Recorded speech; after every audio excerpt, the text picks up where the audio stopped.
سلامونه وخت مو په خیر د زیرو نیوز 24 ورځنیو سپورتي خبرونو ته ښه راغلاست. چهارشنبه د 1404 هجري لمریز کال د سلفاغي اتمه او د 2026 زیږدیز کال د جنوري 28مه ده. مننه چې له موږ سره یاست. زموږ پاڼې هرومرو خوښې کړئ. لومړی خبر ده چې د افغانستان فوټسال ملي لوبډلې عربستان ته ماتې ورکړه. د افغانستان فوټسال ملي لوبډلې د 2026 کال د آسیا جام سیالیو په لړ کې خپله لومړنۍ لوبه کې سعودي عربستان ته 3-0 ماتې ورکړه. دغه سیالۍ چې اندونیزیا یې کوربتوب کوي، افغانستان پکې په څلورم ګروپ کې له سعودي عربستان، مالیزیا او ایران سره یو ځای دی. د یادونې وړ ده چې د افغانستان فوټسال ملي لوبډله به خپله راتلونکې لوبه د مالیزیا پر وړاندې ترسره کړي. د نړیوال جام تمرینی سیالیو کې افغانستان په خپله لومړۍ لوبه کې له سکاټلند او په دویمه کې بیا له ویسټ انډیز سره مخ کیږي.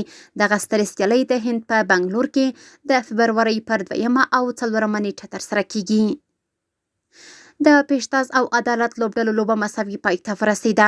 د کابل د فوټسال غوره لیګ د سیالیو په دوام کې د اف سی پیشتاز او عدالت لوبډلو ترمنځ لوبه ترسره شوه چې د سیالي 2-2 مساوي پایلې سره پای ته ورسیده.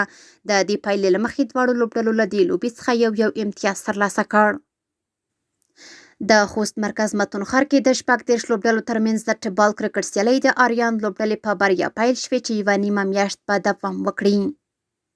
او د سپورت له ډګره وروستی خبر همدا چې د بلخ په مرکز مزار شریف ښار کې له دوو لوبډلو د 12 چپندازانو ترمنځ د وز لوبې سیالۍ د الف لوبډلې په بریا پای ته ورسېدې. سپورتي خبرونه هم دومره وو. په خپل رسنیو باندې فیسبوک، انسټاګرام، ایکس پخوانی ټویټر، یوټیوب او ټیک ټاک زموږ خبرونې خوښې او موږ تعقیب کړئ. ادرس یې زیرو نیوز 24 تر سبنۍ خبرونې ته الله پامان.